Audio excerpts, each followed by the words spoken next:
Hello বন্ধুরা, আমি আবারও চলে এলাম আমার দোকানের এই ছোট্ট ভিডিওটা নিয়ে। তোমরা দেখো আমি কি কি করি দোকানে, কি কাজ আমার করতে হয়। দোকান শুরু করি কিভাবে, দোকান শুরু করার আগে আমার কি কি করতে হয়। তোমরা সবাই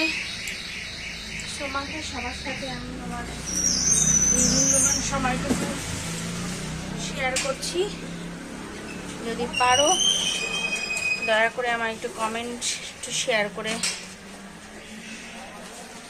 কমেন্ট করে জানাবে যে আমি আরও ঠিকঠাকভাবে দোকানের কাজ করতে পারি কি পারি না।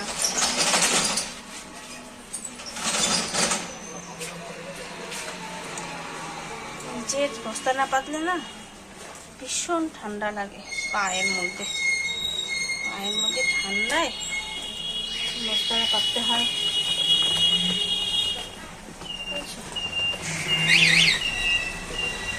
বস্তা না পাতলে হবে না।